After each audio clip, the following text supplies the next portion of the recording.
چوتھے سپارے میں سورہ آل عمران کا آخری رکوع، اس کی 5 آیات باقی ہیں آخری سورہ آل عمران کی۔ عام طور پر انسان دنیا میں دیکھتا ہے کہ کفار اور اللہ تبارک و تعالیٰ کے نافرمان لوگ جو ہیں ان کے پاس دنیا کی نعمتیں بکثرت ہوتی ہیں۔ اکثر و بیشتر جو نافرمان لوگ ہیں ان کے پاس دنیا کی نعمتیں نسبتاً زیادہ ہوتی ہیں۔ دنیا کی ہر آسائش ان کے پاس موجود ہوتی ہے، عہدہ، اقتدار اور مال و دولت، ہر چیز ان کے پاس ہوتی ہے۔ تو انسان بعض اوقات سوچتا ہے کہ یہ اللہ تعالیٰ کے نافرمان ہیں، تو پھر اللہ تبارک و تعالیٰ نے ان کو یہ اتنی نعمتیں کیوں دے رکھی ہیں؟ بلکہ بعض روایات میں ہے کہ بعض صحابہ کرام نے نبی کریم صلی اللہ علیہ وسلم کی بارگاہ میں عرض کیا کہ یا رسول اللہ، یا حبیب اللہ، یہ کفار اللہ تعالیٰ کے نافرمان ہیں،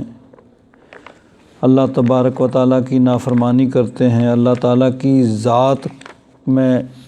بتوں کو شریک ٹھہراتے ہیں، تو ان کو یہ دنیا کی نعمتیں اتنی کثرت سے ملی ہیں، اور مسلمان جو اللہ تبارک و تعالیٰ کے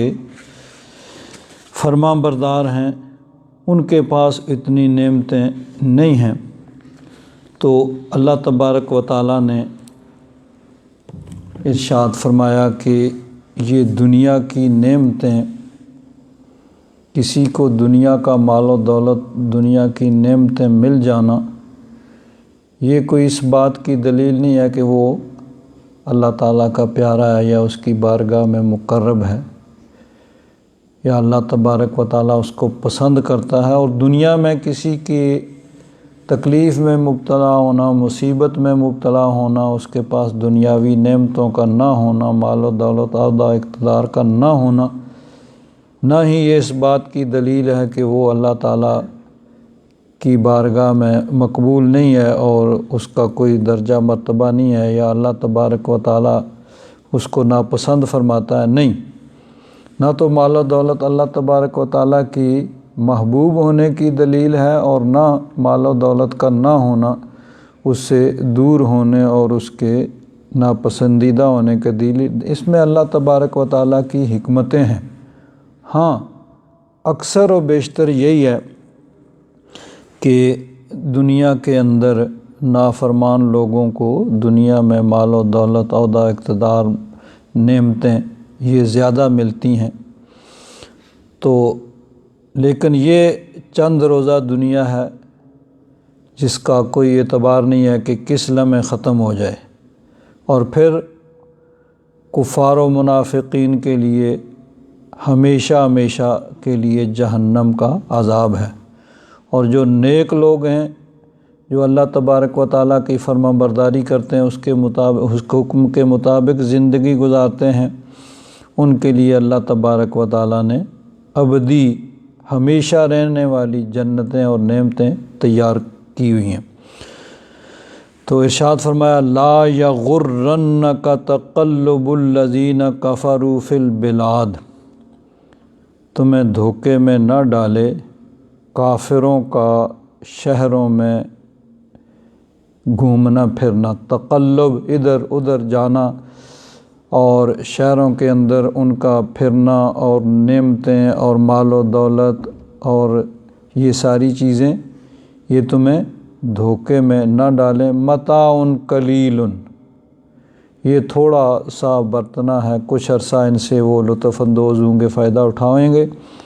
ثم مأواہم جہنم، پھر ان کا ٹھکانہ جہنم ہے، وبئس المہاد، اور وہ بہت ہی برا ٹھکانہ ہے۔ یعنی کافروں کے لیے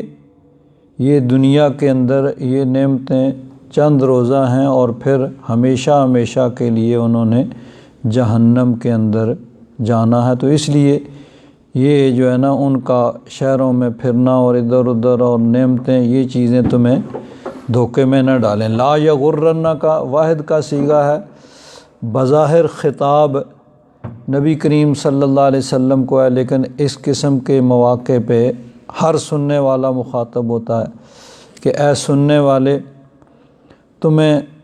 کافروں کا شہروں میں گھومنا پھرنا دھوکے میں نہ ڈالے، یہ کچھ عرصہ برتنا ہے، پھر ان کا ٹھکانہ جہنم ہے اور بہت برا ٹھکانہ ہے۔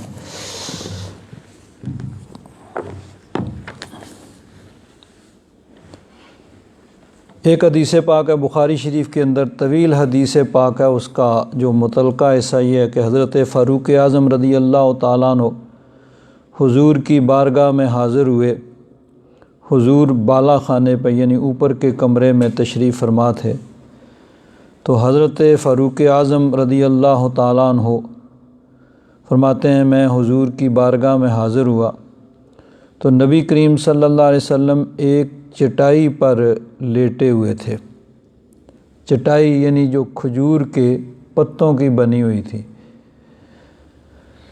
آپ کے اور چٹائی کے درمیان اور کوئی چیز نہیں تھی، یعنی وہ جو کھجور کے پتوں کی بنی ہوئی چٹائی تھی اس کے اوپر کوئی اور چادر وغیرہ بھی بچھی ہوئی نہیں تھی، اور آپ کے سر کے نیچے چمڑے کا ایک تکیہ تھا، چمڑے کا بنا ہوا تھا تکیہ، جس میں کھجور کی چھال بھری ہوئی تھی، یعنی کھجور کے پتے یا کھجور کے جو درخت کے جو پتے وغیرہ، شاخیں، ٹہنیاں وغیرہ، یہ چیزیں اس میں بھری ہوئی تھیں۔ نیچے چٹائی ہے، چٹائی کے اوپر کوئی چادر وغیرہ بھی نہیں ہے، کچھ نہیں ہے، اور تکیہ جو ہے وہ چمڑے کا بنا ہوا، اس کے کھجور کی چھال بھری ہوئی ہے، اور آپ کے پیروں کے پاس ایک درخت کے پتوں کا ایک ڈھیر تھا، اور آپ کے پاس یعنی ایک اسی طرح چمڑے کی بنی ہوئی مشکیزہ، وہ یعنی کچھ تو ویسے یعنی یہ چمڑے کیونکہ استعمال ہوتے تھے یہ لٹکی ہوئی تھیں، اور یعنی کسی قسم کا کوئی عیش و عشرت کا سامان آپ کے گھر میں نہیں تھا، اور چٹائی کے نشانات آپ کے پہلو پہ پڑے ہوئے تھے۔ انسان جب لیٹتا ہے تو سخت چیز ہو تو اس کا نشان جسم پہ پڑ جاتا ہے، تو ظاہر بات ہے کہ وہ چٹائی سخت کھجور کے پتوں کی ہوتی تھی، تو اس کے نشان حضور کے جسم اطہر پر پڑے ہوئے تھے۔ حضرت فاروق اعظم کہتے ہیں کہ میں رونے لگا یہ کیفیت دیکھ کر، گھر کی یہ کیفیت کہ چٹائی ہے، اس کے اوپر کوئی چادر نہیں ہے، اور چمڑے کا تکیہ ہے جس میں کھجور کی چھال بھری ہوئی ہے، تو اس طرح میں دیکھ کے رونے لگا۔ نبی کریم صلی اللہ علیہ وسلم نے فرمایا تم کیوں رو رہے ہو؟ میں نے عرض کیا یا رسول اللہ، بے شک قیصر و کسریٰ کس قدر عیش و آرام میں ہیں۔ قیصر روم کا بادشاہ تھا، کسریٰ ایران کے بادشاہ کو کہا جاتا تھا۔ یہ دو بہت بڑی سلطنتیں تھیں اس وقت عرب کے پاس، ایک طرف رومن امپائر اور ایک طرف پرشین امپائر، یہ دونوں، تو ان کے پاس بڑے بڑے محلات اور ہر قسم کا اس زمانے کے اعتبار سے عیش و آرام کے سامان سب ان کے پاس موجود ہوتے تھے۔ تو حضرت فاروق اعظم عرض کرتے ہیں کہ میں نے عرض کیا کہ وہ قیصر و کسریٰ کس قدر آرام میں ہیں، حالانکہ یعنی وہ اللہ کے نافرمان ہیں، کفار ہیں، اور آپ اللہ کے رسول ہیں، تو آپ کے یہ کیفیت ہے۔ تو نبی کریم صلی اللہ علیہ وسلم نے ارشاد فرمایا کیا تم اس بات سے راضی نہیں ہو کہ ان کے لیے دنیا ہو اور ہمارے لیے آخرت، کہ ان کی یہ جو نعمتیں ہیں یہ دنیا کے اندر ان کے لیے ہیں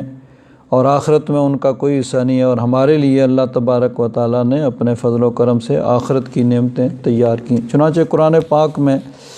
دیگر مقامات پہ بھی اللہ تبارک و تعالیٰ نے اس مضمون کو بیان فرمایا۔ ایک جگہ ارشاد فرمایا لا تمدن عینیک الی ما متعنا بہ ازواجا منہم ولا تحزن علیہم واخفض جناحک للمؤمنین۔ ان لوگوں کو دنیا کا جو ساز و سامان نعمتیں ہم نے دے رکھی ہیں کافروں کو،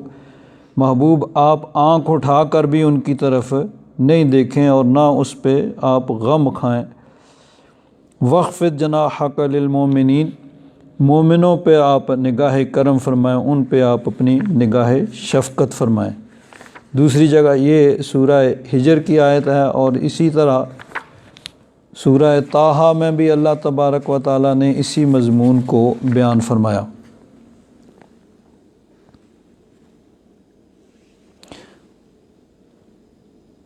فاصبر علی ما یقولون، محبوب ان کافروں کی باتوں پہ آپ صبر کریں، یعنی جس طرح وہ لوگ طرح طرح کی باتیں کرتے ہیں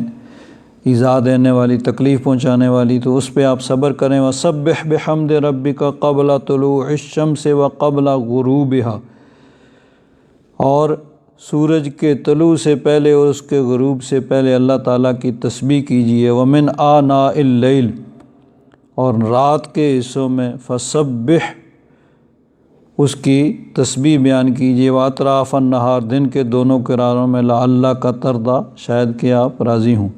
ولا تمدن عینیک الی ما متعنا بہ ازواجا منہم زہرۃ الحیاۃ الدنیا، یہ دنیا کے یعنی نعمتیں جو ہم نے ان لوگوں کو کفار کو دے رکھی ہیں، آپ آنکھ اٹھا کر بھی اس کی طرف نہیں دیکھیں۔ لنفتنہم فی، یہ نعمتیں انہیں اس لیے ہیں کہ اس سے ان کی آزمائش ہو، اور اس آزمائش میں وہ ناکام ہوں گے تو ان کا عذاب اور زیادہ ہوگا۔ وَرِزْقُ رَبِّكَ خَيْرٌ وَأَبْقَىٰ، آپ کے رب کی روزی رزق وہ بہتر اور ہمیشہ رہنے والا۔ اور ایک جگہ اللہ تبارک و تعالیٰ نے ارشاد فرمایا، یعنی کافروں کے پاس مومنوں کی بہ نسبت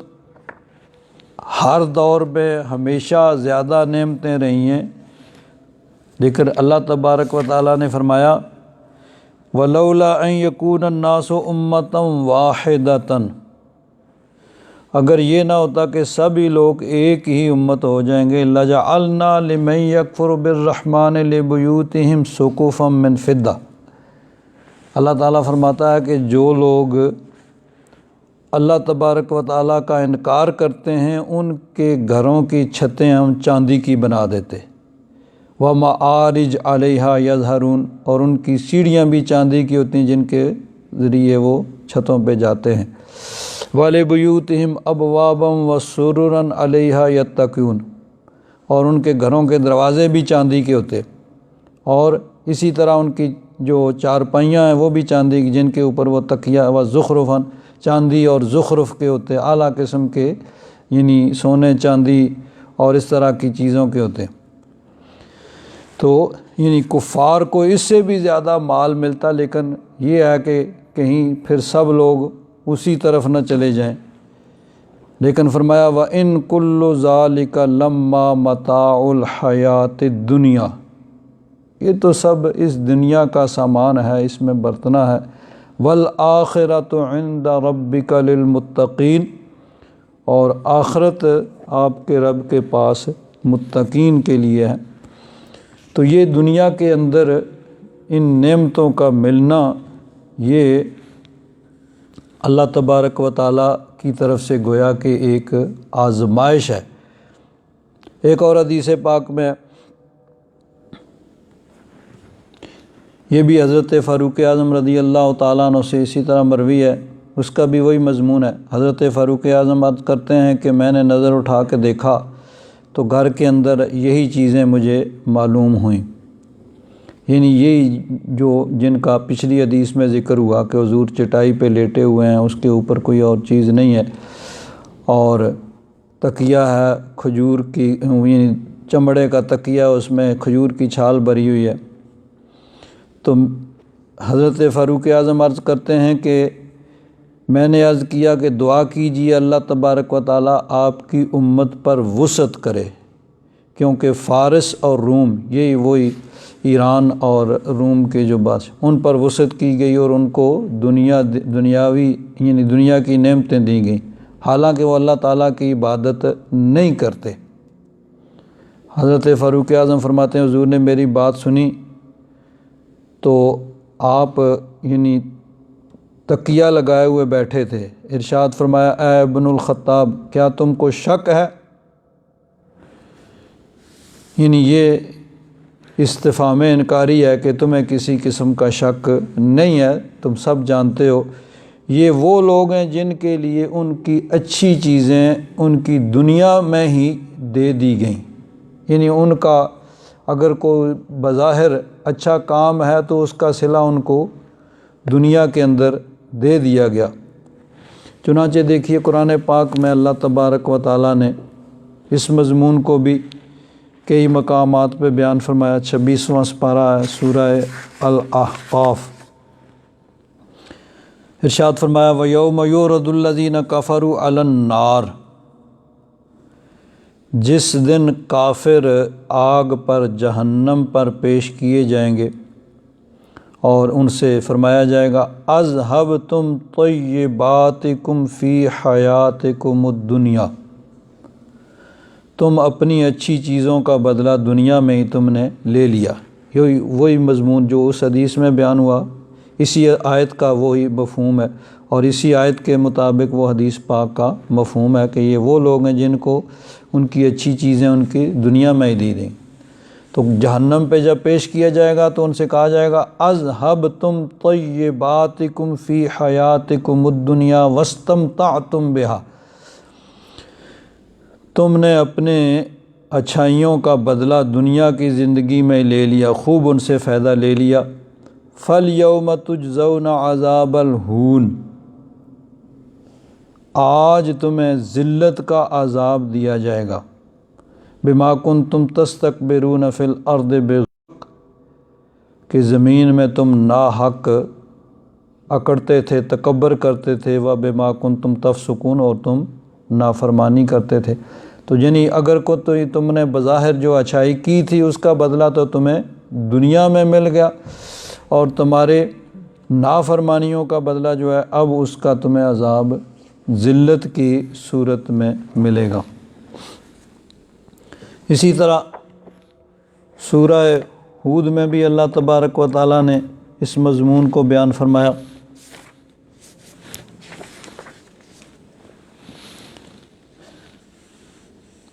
من کان یرید الحیات الدنیا وزینتہا، یعنی چونکہ ان کے کام صرف دنیا کے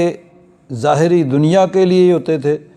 تو فرمایا کہ جو دنیا اور اس کی زینت چاہتا ہے نوفی الیہم اعمالہم فیہا، ہم ان کے اعمال کا بدلہ انہیں اسی میں دے دیں گے، وہم فیہا لا یبخسون، اس میں کسی قسم کی کوئی کمی نہیں ہوگی۔ لیکن اولئک الذین لیس لہم فی الآخرۃ الا النار، آخرت میں ان کے لیے صرف اور صرف آگ ہوگی۔ وحبط ما صنعوا فیہا، دنیا میں جو کچھ انہوں نے کیا تھا وہ اکارت گیا، ضائع گیا۔ وباطل، اور باطل ما کانوا یعملون، جو کچھ وہ کرتے تھے۔ تو یعنی ان کے لیے دنیا ہے، دنیا کے اندر ان کے بظاہر جو اچھے ہیں، کیونکہ دیکھیے کسی بھی عمل کے اچھے ہونے کے لیے ایمان بنیادی شرط ہے، اور ایمان کے بغیر جو وہ کام کرتے بھی ہیں لیکن یعنی بظاہر اچھے لوگوں کے نظر میں جو کام اچھے ہوتے ہیں جو کرتے ہیں تو ان کا بدلہ ان کے لیے دنیا کے اندر دے دیے جاتا۔ دوسری جگہ سورہ اسراء میں فرمایا من کان یرید العاجلۃ عجلنا لہ فیہا ما نشاء لمن نرید، جو جلدی آنے والی یعنی دنیا میں ہی سب کچھ چاہتا ہے تو ہم اس دنیا میں جس کو جتنا چاہیں گے دیں گے۔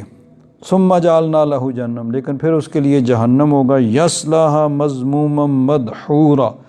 اس میں ذلیل و خوار ہو کے وہ جہنم میں جائے گا۔ ومن اراد الآخرہ، اور جس نے آخرت کا ارادہ کیا، وسعی لہا سعیہا، اور اس کے لیے اپنی حیثیت کے مطابق اس نے کوشش بھی کی، وَهُوَ مُؤْمِنٌ، اور وہ مومن بھی۔ یہ دو بنیادی شرطیں ہیں۔ ایک تو یہ کہ کسی بھی نیک عمل کے مقبول ہونے کے لیے اللہ تعالیٰ کی بارگاہ میں اور آخرت کے لیے نفع آور ہونے کے لیے ایمان بنیادی شرط ہے۔ تو مومن ہو، اور صرف مطلب ہے کہ خیالات نہیں بلکہ اپنی حیثیت کے مطابق جو اس سے ہو سکے وہ کوشش کرے بھی۔ تو فرمایا جس نے آخرت کا ارادہ کیا، وَسَعَىٰ لَهَا سَعْيَهَا، اور اپنی حیثیت کے مطابق اس کے لیے کوشش بھی کی، اور بنیادی شرط یہ وَهُوَ مُؤْمِنٌ فَأُولَٰئِكَ كَانَ سَعْيُهُمْ مَشْكُورًا، تو ان کی کوشش اللہ تبارک و تعالیٰ کی بارگاہ میں مقبول ہوگی، ان کو آخرت میں اس کا بدلہ ملے گا۔ تو حضرت فاروق اعظم رضی اللہ تعالیٰ عنہ فرماتے ہیں کہ جب میں نے کہا کہ ان کو دنیا میں وسعت دی گئی ہے، وہ نافرمان ہیں، تو اپنی امت کے لیے دعا کیجیے۔ تو نبی کریم صلی اللہ علیہ وسلم نے استفہامیہ طور پر فرمایا کہ اے ابن الخطاب، کیا تمہیں شک ہے؟ اور فرمایا کہ یہ وہ لوگ ہیں، یعنی کفار، جن کو دنیا کے اندر ہر نعمت ملی ہوئی ہے، جن کے لیے ان کی اچھی چیزیں دنیا میں ہی دی دے گی۔ حضرت فاروق اعظم فرماتے ہیں کہ پھر میں نے عرض کیا یا رسول اللہ میرے لیے استغفار کیجیے۔ اسی طرح ایک اور حدیث پاک ہے، ام المومنین حضرت عائشہ الصدیقہ رضی اللہ تعالیٰ عنہ فرماتی ہیں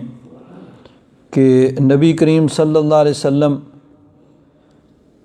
ایک چارپائی پر سیاہ چادر پڑی ہوئی تھی۔ حضرت ابو بکر، حضرت فاروق اعظم، وہ دونوں حضور کی بارگاہ میں حاضر ہوئے۔ نبی کریم صلی اللہ علیہ وسلم لیٹے ہوئے تھے۔ جب آپ نے دیکھا تو آپ سیدھے ہو کر بیٹھ گئے، یعنی دونوں حضرت صدیق اکبر اور حضرت فاروق اعظم حاضر ہوئے۔ انہوں نے دیکھا کہ چارپائی کے نشانات آپ کے پہلو میں نقش ہو گئے، یعنی جسم مبارک پر وہ چارپائی جو تھی اس کے نشانات پڑے ہوئے ہیں۔ تو حضرت صدیق اکبر اور حضرت فاروق اعظم رضی اللہ تعالیٰ عنہما نے عرض کیا یا رسول اللہ، آپ کی چارپائی اور بستر کی سختی سے آپ کو کس قدر تکلیف پہنچی ہے، اور یہ کیسر و کسریٰ، روم اور ایران کے بادشاہ جو ہیں وہ ریشم اور دیباج کے بستروں پر سوتے ہیں۔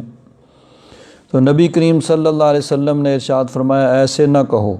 کیسر و کسریٰ کے بستر دوزخ میں ہیں، اور میرا بستر اور میری چارپائی اللہ تبارک و تعالیٰ کے فضل سے، اس کے کرم سے وہ جنت میں ہوگی۔ یعنی ان کے لیے دنیا ہے اور ہمارے لیے اللہ تبارک و تعالیٰ نے آخرت اور جنت تیار کی۔ حضرت سہل بن سعد رضی اللہ تعالیٰ عنہ فرماتے ہیں کہ رسول اللہ صلی اللہ تعالیٰ علیہ وسلم نے ارشاد فرمایا، اگر دنیا اللہ تبارک و تعالیٰ کے نزدیک ایک مچھر کے پر کے برابر بھی ہوتی، یعنی اس کی قدر و قیمت، اس کی وقت ایک مچھر کے پر کے برابر یہ بھی ہوتی ہے اللہ تبارک و تعالیٰ کی بارگاہ میں اس کے نزدیک، تو فرمایا کہ کسی کافر کو اس میں سے ایک گھونٹ بھی نہ ملتا، لیکن اللہ تبارک و تعالیٰ کے نزدیک اس دنیا کی کوئی وقت نہیں ہے۔ ام المومنین حضرت عائشہ الصدیقہ رضی اللہ تعالیٰ عنہ، آپ سے یہ ایک حدیث پاک ہے کہ انصار کی ایک عورت، اس نے رسول اللہ صلی اللہ علیہ وسلم کے بستر پر ایک مڑی ہوئی چادر، یعنی معمولی سی چادر دیکھی، تو ان کو بھی اسی چیز کا احساس ہوا کہ اللہ کے رسول، اللہ کے محبوب ہیں، دو جہاں کے سردار ہیں، لیکن یعنی یہ کیفیت گھر کی ہے۔ تو انہوں نے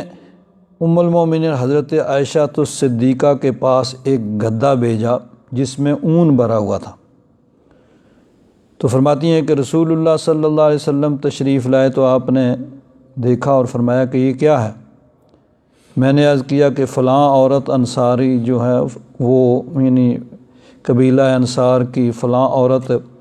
وہ میرے پاس آئی تھی اور اس نے آپ کا بستر دیکھا، تو اس وجہ سے اس نے یہ بستر یہ گدا بھیجا ہے۔ تو آپ نے فرمایا کہ اے عائشہ اس کو واپس کر دو، خدا کی قسم میں چاہوں تو اللہ میرے ساتھ سونے اور چاندی کے پہاڑوں کو روانہ کر دے۔ یعنی اس میں یہ بھی ہے کہ نبی کریم صلی اللہ علیہ وسلم کا جو فقر تھا وہ اختیاری تھا۔ حضور نبی کریم صلی اللہ علیہ وسلم نے اس کو اپنی مرضی سے اپنی خواہش سے اس کو قبول کیا تھا۔ اللہ تبارک و تعالیٰ نے اپنے محبوب کو اختیار دیا تھا کہ محبوب چاہو تو شہنشاہوں والی زندگی گزارو اور چاہو تو فقیروں والی زندگی گزارو۔ تو نبی کریم صلی اللہ علیہ وسلم نے اللہ تبارک و تعالیٰ کی بارگاہ میں عرض کیا کہ یا رب ذوالجلال، میں فقر کو پسند کرتا ہوں، میں فقیروں والی زندگی اس کو گزاروں۔ میں چاہتا ہوں کہ ایک دن کھاؤں اور ایک دن بھوکا رہوں، جس دن کھاؤں تیرا شکر کروں، جس دن بھوکا رہوں صبر کروں۔ تو اس کو نبی کریم صلی اللہ علیہ وسلم نے اپنی مرضی سے اختیار فرمایا، ورنہ فرمایا کہ میں چاہوں تو دوسری حدیث پاک میں لو شئت لصارت معی جبال الذہب، میں چاہوں تو یہ سارے پہاڑ جو ہیں یہ سونے کے بن جائیں، نہ صرف سونے کے بنے بلکہ میں جہاں جہاں جاؤں وہ میرے ساتھ ساتھ چلتے جائیں۔ تو یہ نبی کریم صلی اللہ علیہ وسلم کا فقر جو تھا وہ اختیاری تھا۔ نبی کریم صلی اللہ علیہ وسلم نے اپنی مرضی سے اس فقر کو اختیار کیا تھا۔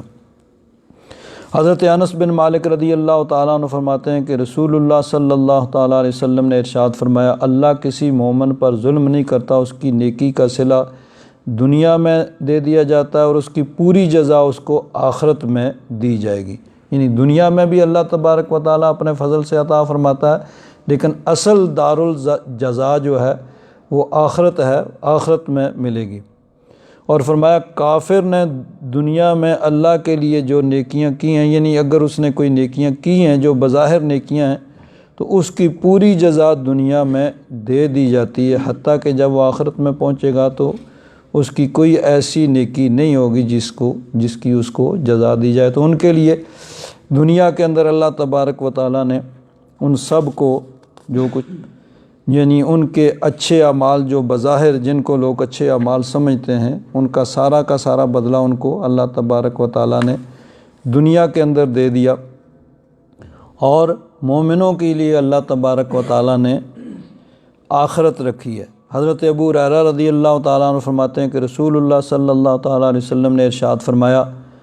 دنیا مومن کا قید خانہ ہے اور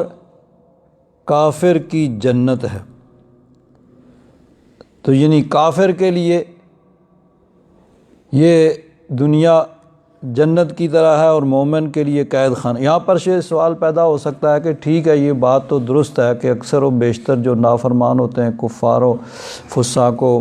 منافقین جو ہوتے ہیں، ان کے پاس دنیا کی نعمتیں نسبتاً زیادہ ہوتی ہیں، مسلمانوں کے پاس تھوڑی ہوتی ہیں۔ لیکن بعض اوقات ایسے بھی ہوتا ہے، بعض کفار بھی دنیا میں وہ تکلیفوں مصیبتوں میں رہتے ہیں، اور بعض مومن بھی جو ہوتے ہیں ان کے پاس دنیا کی نعمتیں ہوتی ہیں۔ تو یہ قاعدہ کلیہ کیسے بنے گا؟ تو قاعدہ کلیہ اس طرح ہے کہ جب کفار جہنم کے عذاب کو دیکھیں گے تو دنیا میں چاہے جتنی بھی تکلیفیں اٹھائی ہوں گی وہ اس کے سامنے ہیچ معلوم ہوگی کہ وہ تو کچھ بھی نہیں تھی۔ اس عذاب کے سامنے، اس تکلیف کے سامنے تو دنیا کی تکلیف کچھ بھی نہیں تھی۔ اور مومن چاہے دنیا میں کتنی ہی راحت میں آرام میں ہو، جب جنت کی نعمتوں کو دیکھے گا تو اس وقت پھر یہ دنیا کی سب نعمتیں اس کے سامنے ہیچ معلوم ہوگی کہ یہ سب دنیا کی نعمتیں اس کے مقابلے میں کیا ہیں۔ اسی لیے حدیث پاک میں آتا ہے، حضرت ابو ہریرہ رضی اللہ تعالیٰ عنہ فرماتے ہیں کہ رسول اللہ صلی اللہ تعالیٰ علیہ وسلم نے ارشاد فرمایا، اللہ تبارک و تعالیٰ نے اپنے نیک بندوں کے لیے ایسی نعمتیں تیار کی ہیں کہ ما لا عین رأت، کسی آنکھ نے وہ نعمتیں دیکھی نہیں، ولا اذن سمعت، نہ کسی کان نے ان کے بارے میں سنا، ولا خطر علی قلب بشر، اور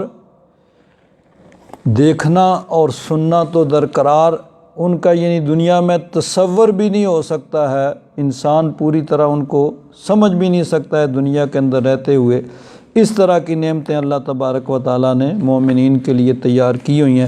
اور نبی کریم صلی اللہ علیہ وسلم نے ارشاد فرمایا، اگر تم چاہو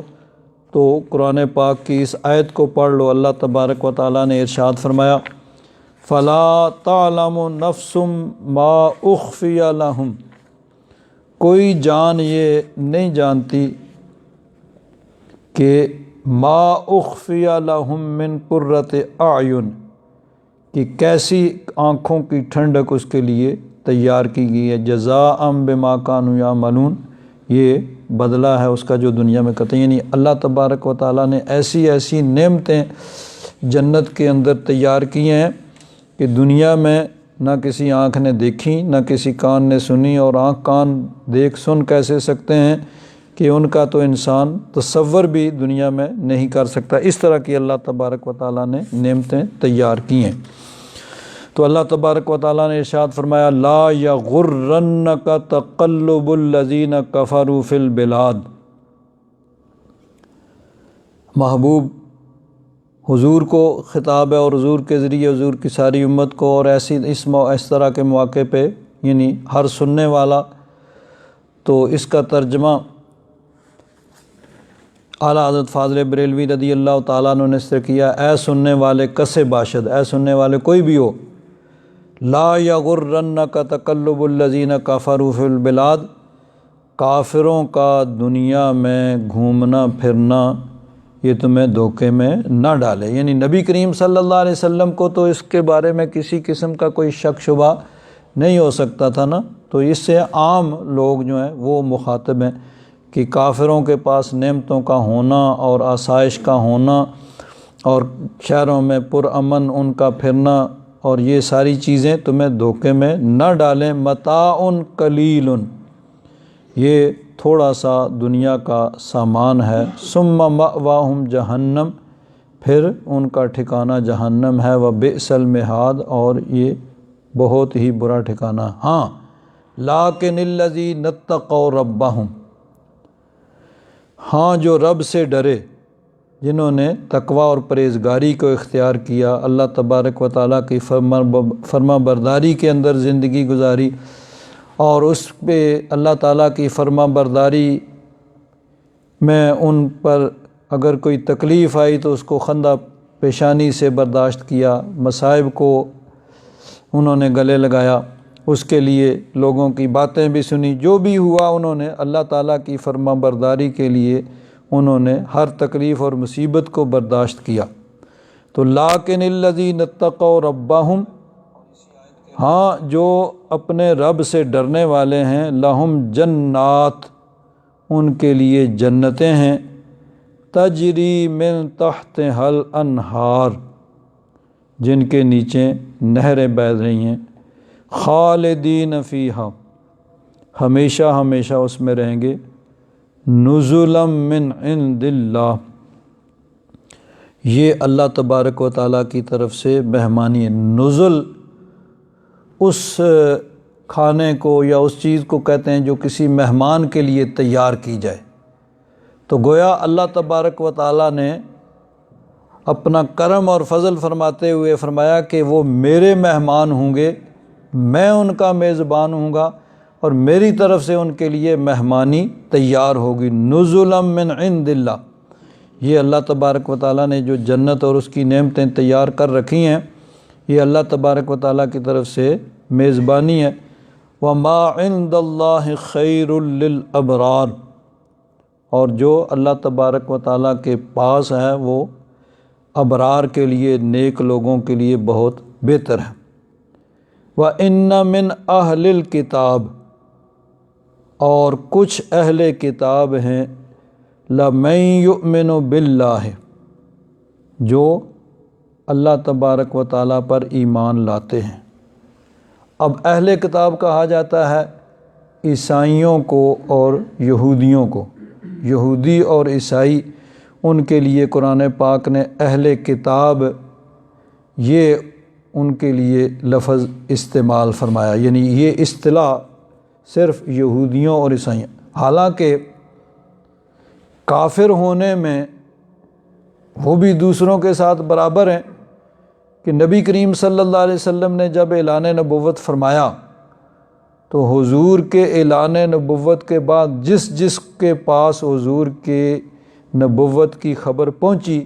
اب اس پر لازم ہے کہ وہ نبی کریم صلی اللہ علیہ وسلم کا کلمہ پڑھے اور حضور کے دین کے اندر داخل ہو۔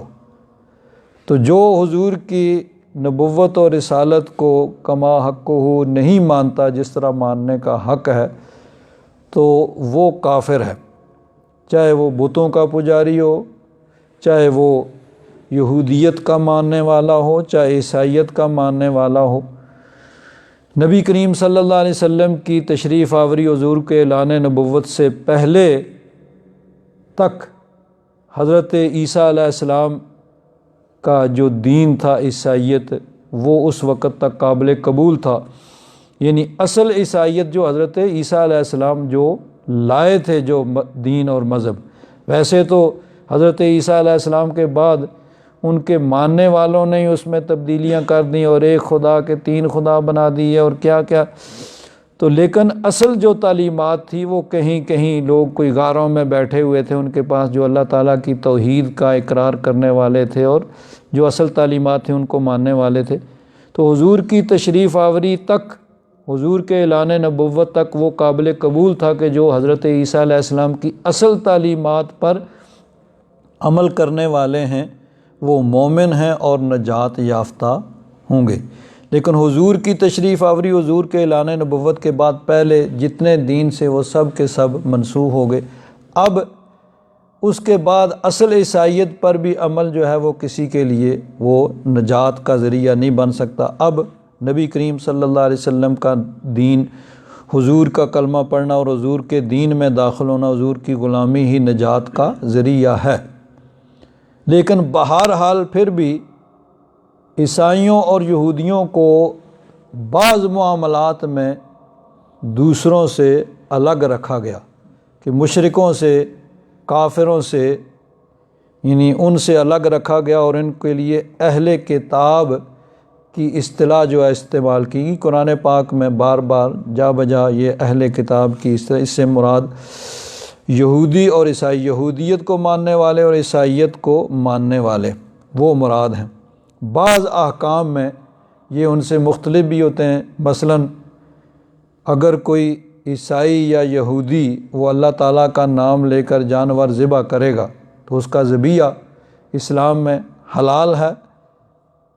تو اگر اللہ کا نام نہیں لیتا ہے تو پھر اگر مسلمان بھی جان بوجھ کر نام نہیں لیتا ہے تو اس کا بھی، چاہے وہ صحیح طریقے سے ذبح کرے، وہ بھی حرام ہے۔ اگر اس نے جان بوجھ کر اللہ کا نام نہیں لیا ہے، چھوڑ دیا ہے، تو مسلمان کا ذبیحہ بھی جو ہے وہ حلال نہیں ہے۔ تو اگر کوئی عیسائی یا یہودی وہ اللہ کا نام لے کر جانور ذبح کرتا ہے تو اس کا ذبیحہ، تو اس طرح اور بھی بعض احکام میں وہ یعنی دوسرے کافروں سے ان کو الگ شمار کیا گیا ہے، تو ان کے لیے خاص اہل کتاب کی اصطلاح استعمال کی گئی۔ اب یہودی اور عیسائی اپنے اپنے خیال کے مطابق وہ اللہ تعالیٰ کو وحدہ لا شریک مانتے ہیں۔ یہودی حضرت موسیٰ علیہ السلام کا کلمہ پڑھتے ہیں، عیسائی حضرت عیسیٰ علیہ السلام کو مانتے ہیں، اور وہ اللہ تعالیٰ کو یعنی ماننے والے ہیں اپنے خیال کے مطابق، اپنے طریقے کے مطابق۔ لیکن اس کے باوجود اللہ تبارک و تعالیٰ نے فرمایا وَإِنَّ مِنْ أَهْلِ مِنْ تبیزیہ ہے، کچھ اہل کتاب جو ہیں وہ اللہ پر ایمان لاتے ہیں۔ حالانکہ وہ کہتے ہیں، سب یہودی کہتے ہیں ہم اللہ پر ایمان لاتے ہیں، سب عیسائی کہتے ہیں ہم اللہ پر ایمان لاتے ہیں، تو فرمایا کہ کچھ ان میں سے وہ اللہ پر ایمان لاتے ہیں۔ تو کون سے ہیں وہ؟ جنہوں نے نبی کریم صلی اللہ علیہ وسلم کا کلمہ پڑھا، یعنی حضور کی تشریف آوری اور حضور کے اعلان نبوت کے بعد اللہ تعالیٰ کی بارگاہ میں صرف اسی کا ایمان مقبول ہے جو نبی کریم صلی اللہ علیہ وسلم پر ایمان لایا۔ اور اللہ تبارک و تعالیٰ کی توحید کا چاہے کوئی ماننے والا بھی ہے تو توحید بھی اسی کی مقبول ہوگی جو نبی کریم صلی اللہ علیہ وسلم کی رسالت کا بھی اقرار کرے گا۔ تو اس لیے فرمایا کہ کچھ اہل کتاب جو ہیں وہ اللہ پر ایمان لاتے ہیں، وما انزل الیکم، اور جو تمہاری طرف اترا، وما انزل الیہم، جو ان کی طرف اترا، یعنی پہلی کتابوں کے بھی ماننے والے ہیں، تورات اور انجیل کو، اور پھر قرآن پاک کو بھی ماننے والے ہیں۔ خاشعین للہ، اللہ سے ڈرنے والے، اللہ کی بارگاہ میں جھکنے والے ہیں، خشوع کرنے والے۔ لا یشترون بآیات اللہ ثمنا قلیلا،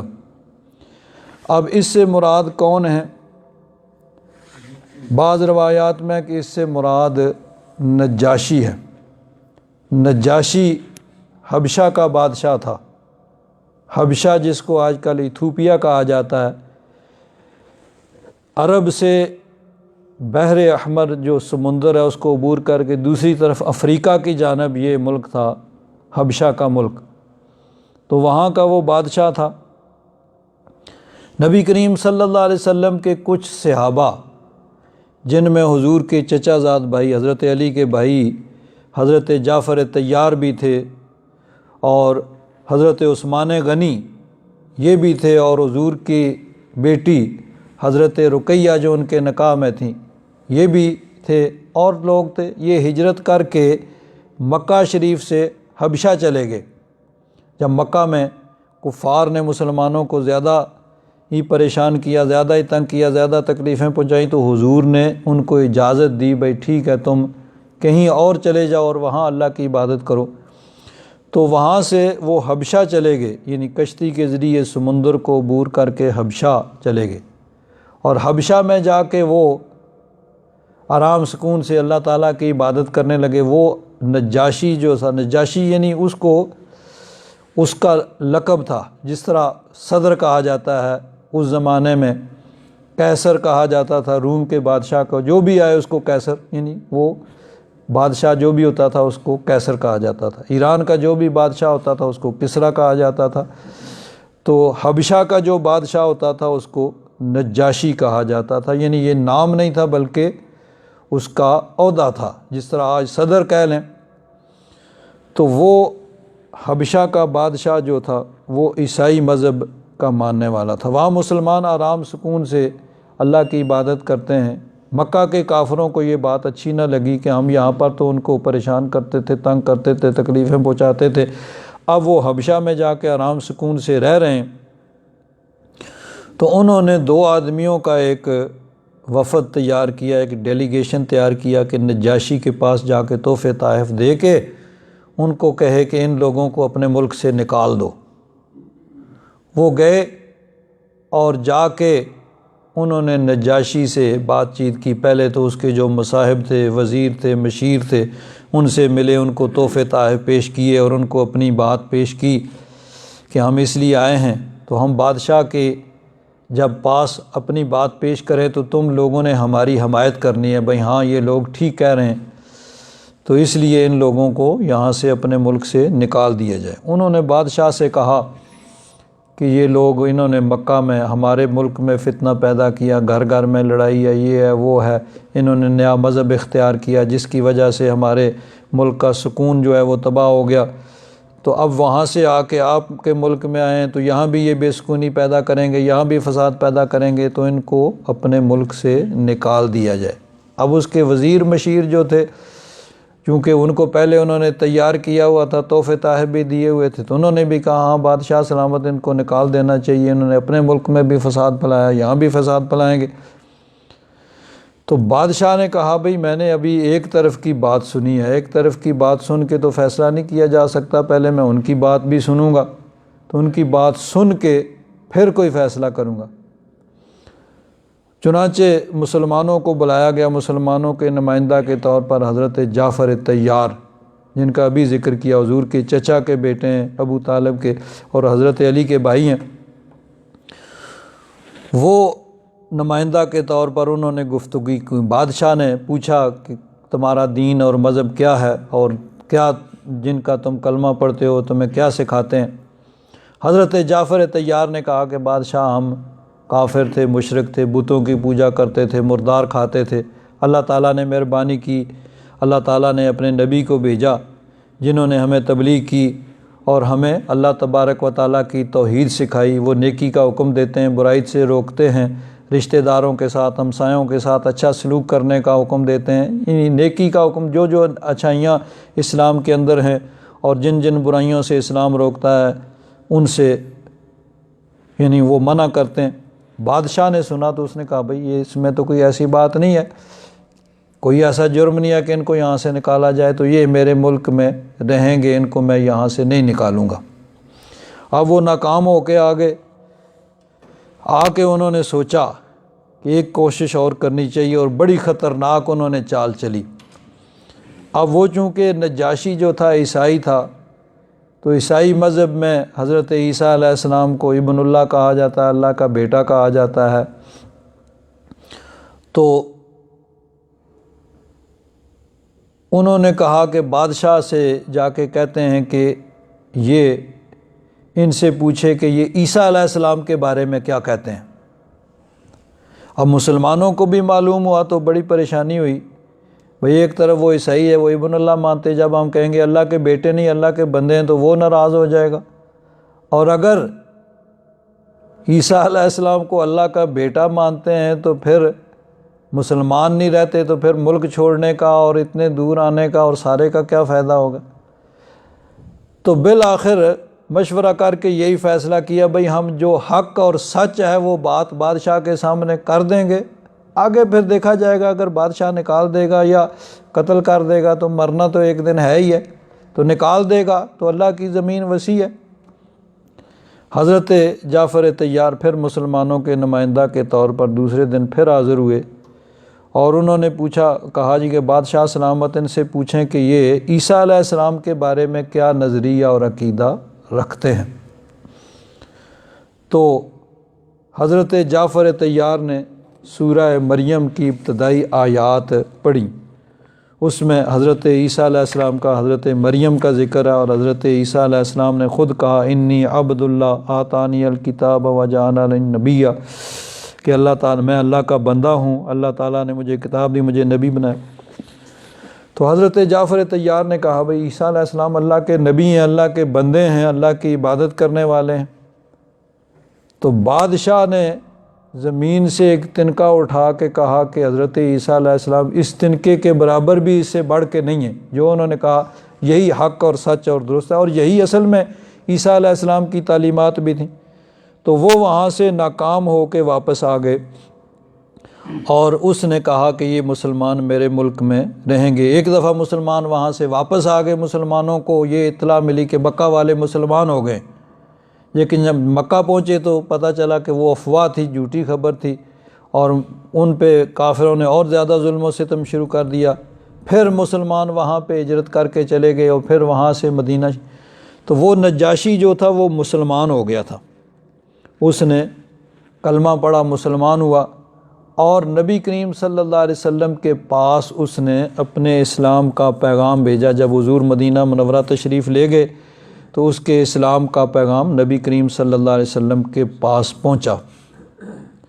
اب انہی دنوں میں یعنی حضور کی ظاہری حیات میں ہی نجاشی کا انتقال ہو گیا، وہ فوت ہو گئے۔ اب اس زمانے میں حبشہ سے مدینہ شریف کسی خبر کے پہنچنے کا ایک ہی ذریعہ تھا کہ وہاں سے کوئی آدمی آئے، چاہے وہ زبانی آ کے بتائے یا وہ خط لے کے آئے اور آ کے بتائے بھئی وہاں پر یہ ہو گیا ہے، نجاشی کا انتقال ہو گیا ہے۔ اور ظاہر بات ہے حبشہ سے چلے گا، سمندر پہ پہنچے گا، وہاں سے کشتی پہ بیٹھے گا، کشتی سے اترے گا، اور پھر آگے عرب میں آ کے وہ اونٹ گھوڑے پہ سفر کرتا ہوا مدینہ شریف پہنچے گا، تو اس کے لیے ہفتہ دو ہفتے کتنا ٹائم لگتا ہو۔ لیکن حدیث پاک میں بخاری شریف اور تمام کتابوں میں جس دن نجاشی فوت ہوا اسی دن نبی کریم صلی اللہ علیہ وسلم نے مسلمانوں کو اطلاع دی، یعنی اللہ تبارک و تعالیٰ نے وحی کے ذریعے نبی کریم صلی اللہ علیہ وسلم کو مطلع فرما دیا کہ وہ حبشہ میں اس کا انتقال ہو گیا ہے نجاشی کا۔ تو نبی کریم صلی اللہ علیہ وسلم نے مدینہ منورہ میں اس کی نماز جنازہ ادا کی۔ صحابہ کرام کو لے کے نکلے، جنت البقیع کی طرف گئے اور وہاں جا کے صحابہ کرام کی صفیں بنائیں اور نبی کریم صلی اللہ علیہ وسلم نے اس کی نماز جنازہ ادا کی۔ اب یہاں پھر ایک سوال پیدا ہوتا ہے کہ فوت تو وہ ہوا تھا، دو چیزیں، پہلی تو یہ کہ یہ عام حالات میں یہ چیز ممکن نہیں تھی۔ آج تو دنیا کے ایک کونے میں کوئی کام ہوتا ہے تو اسی وقت دوسری دنیا کے دوسرے کونے میں وہ اطلاع مل جاتی ہے کہ فلاں جگہ یہ ہو گیا ہے، کیونکہ ٹیکنالوجی اتنی ترقی کر چکی ہے کہ دنیا کے دوسرے کونے میں آدمی بیٹھا ہوا ایسے ہی جیسے یہ پاس بیٹھا ہوا، اسی طرح اس سے بات چیت ہوتی ہے، گفتگو ہوتی ہے، دیکھتے بھی ہیں ایک دوسرے کو۔ لیکن اس زمانے میں یہ نہیں تھا۔ یہ اللہ تبارک و تعالیٰ نے جو اپنے محبوب کو علوم غیبیہ عطا فرمائے ان میں سے ایک یہ بھی تھا کہ اسی دن، خاص تصریح ہے اس بات کی کہ اسی دن نبی کریم صلی اللہ علیہ وسلم نے صحابہ کرام کو اطلاع دی، بتایا کہ تمہارا بھائی نجاشی جو ہے وہ حبشہ میں فوت ہو گیا اور چلو اس کی نماز جنازہ پڑھیں۔ تو حضور نے اس کی نماز جنازہ پڑھی۔ اب پھر یہ سوال پیدا ہوتا ہے کہ فوت تو وہ ہوئے تھے حبشہ میں اور جنازہ ان کا پڑھا گیا مدینہ منورہ میں، تو اس کا مطلب یہ ہے کہ آدمی کہیں اور فوت ہو تو جنازہ اس کا کہیں اور بھی پڑھا جا سکتا ہے۔ اب یہ بھی چونکہ اختلافی ایک مسئلہ ہے اور انہی روایات کی بنا پہ شروع سے ہی اس میں اختلاف چلا آ رہا ہے۔ فقہا جو گزرے ہیں، چار جو یعنی بنیادی مذاہب کے بانی، حضرت امام اعظم، حضرت امام مالک، حضرت امام شافعی، حضرت امام احمد بن حنبل، خود ان میں اختلاف رہا ہے۔ باقی ائمہ کے نزدیک یہ غائبانہ نماز جنازہ پڑھ سکتے ہیں۔ حضرت امام اعظم ابو حنیفہ رحمۃ اللہ تعالیٰ علیہ یہ فرماتے ہیں کہ غائبانہ نماز جنازہ نہیں ہے، نماز جنازہ تبھی ہوتی ہے کہ جب میت سامنے ہو۔ لیکن بہرحال چونکہ احادیث موجود ہیں اور ائمہ فقہا کا بھی یہ مذہب ہے، تو اس لیے فقہ حنفی کے مطابق یہ یعنی درست نہیں ہے۔ لیکن اگر کوئی آدمی پڑھتا ہے تو اس میں کوئی اتنی برائی یا کفر یا گناہ وغیرہ بھی نہیں ہے۔ لیکن بہرحال حضرت امام اعظم ابو حنیفہ رحمۃ اللہ تعالیٰ علیہ کی تحقیق یہی ہے کہ غائبانہ نماز جنازہ نہیں پڑھنا چاہیے۔ اس کی وجہ کیا ہے کہ نجاشی کا تو جنازہ نبی کریم صلی اللہ علیہ وسلم نے پڑھا، لیکن اور بہت سے صحابہ کرام جنگوں میں شہید ہوئے، حتیٰ کہ 70 صحابہ کرام ان کو کفار جو ہے مدینہ منورہ سے وہ لے گئے کہ ان کو بھیجیں یہ تبلیغ کریں، اور جا کے دھوکے سے ان کو شہید کر دیا۔ تو نبی کریم صلی اللہ علیہ وسلم نے کبھی کسی صحابی کی غائبانہ نماز جنازہ نہیں پڑھی۔ اگر ہوتی درست ہوتی بالعموم پڑھی جاتی تو پھر سارے صحابہ کرام کی پڑھی جاتی۔ تو خاص طور پر نجاشی کی جو پڑھنی ہے اس کی مختلف وجوہات ہیں کہ ان کے اعزاز و اکرام کے لیے کہ انہوں نے مسلمانوں کے ساتھ بہت یعنی اچھا سلوک کیا، اور پھر یہ ہے کہ حبشہ میں چونکہ مسلمان بھی وہاں سے جو تھے سب ہجرت کر کے مدینہ منورہ آ گئے تھے، تو وہاں چونکہ ان کا کوئی جنازہ پڑھنے والا نہیں تھا، تو اس لیے نبی کریم صلی اللہ علیہ وسلم نے مدینہ منورہ میں ان کی نماز جنازہ پڑھی۔ اور احادیث پاک میں ہے کہ ان کی میت نبی کریم صلی اللہ علیہ وسلم کے سامنے کر دی گئی تھی اور حضور دیکھ کر ان کے اوپر یعنی نماز جنازہ پڑھ رہے تھے۔ تو یہ ایک خاص یعنی خصوصیت تھی جس کا عام حکم نہیں ہے۔ بہرحال حضرت امام اعظم ابو حنیفہ رحمۃ اللہ تعالیٰ علیہ کی یہی تحقیق ہے کہ غائبانہ نماز جنازہ وہ نہیں ہے۔ نماز جنازہ اسی صورت میں ہوگا کہ یعنی سامنے میت ہو اور میت کو سامنے رکھ کے پھر نماز جنازہ جو ہے وہ ادا کی جائے۔ اب جب اس کی نماز جنازہ نجاشی جو تھے، حضرت نجاشی، ان کی نماز جنازہ جب نبی کریم صلی اللہ علیہ وسلم نے ادا کی تو بعض لوگوں نے اعتراض کیا کہ دیکھو جی ایک آدمی وہاں وہ حبشی جو ہے وہ حبشہ میں فوت ہو گیا ہے، تو نبی کریم صلی اللہ علیہ وسلم، یعنی منافقین اعتراض کرنے والے تھے، یا بعض مسلمانوں کے دلوں میں بھی شاید ایسا خیال پیدا ہوا، تو اس کی نماز جنازہ یہاں پہ پڑھ رہے ہیں۔ تو اللہ تبارک و تعالیٰ نے ارشاد فرمایا وَإِنَّ مِنْ أَهْلِ الْكِتَابِ لَمَن يُؤْمِنُ بِاللَّهِ، اور کچھ اہل کتاب ایسے ہیں جو اللہ پر ایمان لاتے ہیں، وَمَا أُنزِلَ إِلَيْكُمْ، اور جو تمہاری طرف اترا اس پہ ایمان لاتے ہیں، وَمَا أُنزِلَ إِلَيْهِمْ، جو ان کی طرف اترا، خاشعین للہ، اللہ تبارک و تعالیٰ کی بارگاہ میں جھکتے، خشوع اور خضوع کرتے، لا یشترون بآیات اللہ ثمنا قلیلا، وہ اللہ تبارک و تعالیٰ کی آیات کو حقیر تھوڑے، یعنی اس دنیا کے حقیر مال کے بدلے میں نہیں خریدتے۔ تو اللہ تبارک و تعالیٰ نے گویا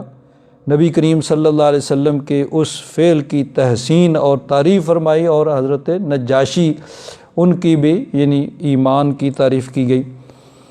اور بعض روایات میں یہ ہے کہ حضرت عبداللہ بن سلام اور یہودیوں کے جو دیگر حضرات ایمان لائے تھے ان کے حق میں تو یہ سب کے حق میں، نجاشی، حضرت نجاشی اور حضرت عبداللہ بن سلام اور دیگر جو اہل کتاب میں سے ایمان لائے تھے، سب کے حق میں یہ نازل ہوئی کہ حضرت عبداللہ بن سلام بہت بڑے عالم تھے یہودیوں کے، نبی کریم صلی اللہ علیہ وسلم کی بارگاہ میں آئے، حضور کا چہرہ انور دیکھا تو دیکھتے ہی دل کی دنیا بدل گئی اور پکار اٹھے کہ واللہ ما ھذا وجہ الکاذب، اللہ کی قسم یہ کسی جھوٹے کا چہرہ نہیں ہو سکتا، اور کلمہ پڑھ کے مسلمان ہو گئے۔ اور اس کلمہ پڑھ کے مسلمان ہونے کی وجہ سے ظاہر بات ہے یہودیوں کی طرف سے ان کو پھر مشکلات کا بھی سامنا کرنا پڑا ہوگا، لیکن سب کو انہوں نے برداشت کیا۔ تو اللہ تعالیٰ نے ان سب کی تعریف کی جو اہل کتاب میں سے ایمان لائے تھے، تو فرمایا وَإِنَّ مِنْ أَهْلِ الْكِتَابِ لَمَن يُؤْمِنُ بِاللَّهِ، اہل کتاب میں سے کچھ وہ ہیں جو اللہ پر ایمان لاتے ہیں، وَمَا أُنزِلَ إِلَيْكُمْ، اور اس پہ ایمان لاتے ہیں جو تمہاری طرف نازل کیا گیا، وَمَا أُنزِلَ إِلَيْهِمْ، جو ان کی طرف اترا، خاشعین للہ، اللہ تعالیٰ کا خوف اور ڈر دل میں رکھتے ہیں، لا یشترون بآیات اللہ ثمنا قلیلا، وہ اللہ کی آیات کے بدلے میں ثمن قلیل، تھوڑی قیمت، یہ دنیا کا حقیر مال نہیں لیتے۔ کیونکہ یہودی جو تھے نبی کریم صلی اللہ علیہ وسلم جب تشریف لائے تو انہوں نے جو اوصاف نبی آخر الزماں کے اپنی کتابوں میں دیکھے تھے ان کو دیکھ کے حضور کو پہچان لیا، اور اس طرح پہچان لیا کہ قرآن پاک میں اللہ تعالیٰ نے فرمایا کہ یعرفونہ کما یعرفون ابناءہم، کہ حضور کو یہ اس طرح پہچانتے ہیں جیسے اپنے بیٹوں کو پہچانتے ہیں۔ لیکن اس کے باوجود انہوں نے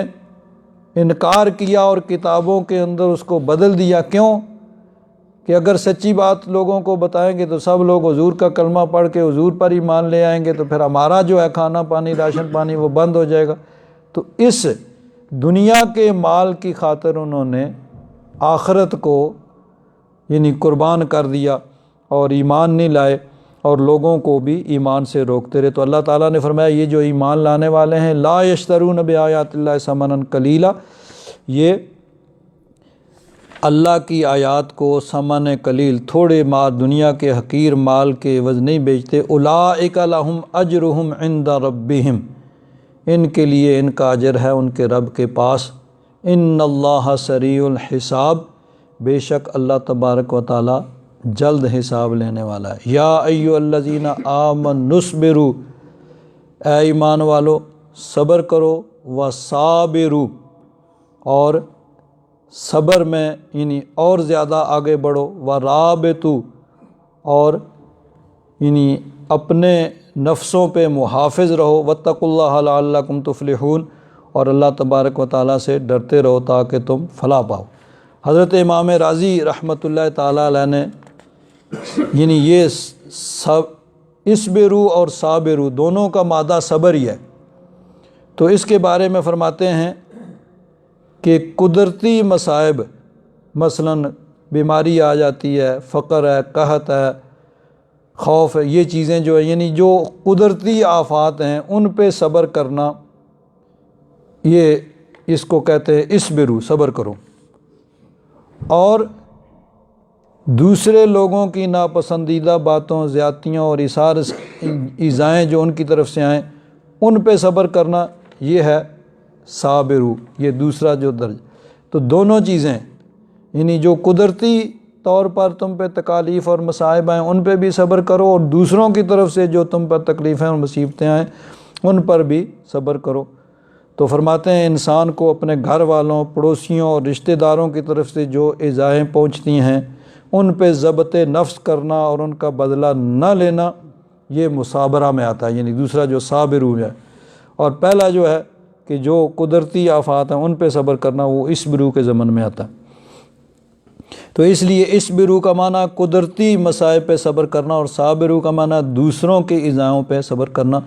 دونوں پہ اللہ تبارک و تعالیٰ نے فرمایا کہ اس پہ صبر کا تم مظاہرہ کرو۔ اور رابطو، رابطہ کا لفظی معنی ہے یہ گھوڑے کا باندھنا۔ تو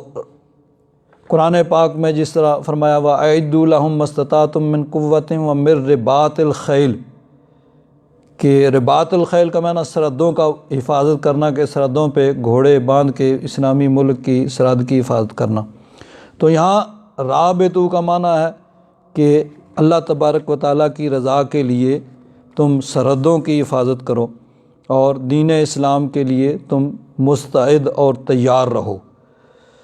تو ایک معنی اور بھی اس کا رابطو کا بیان کیا گیا ہے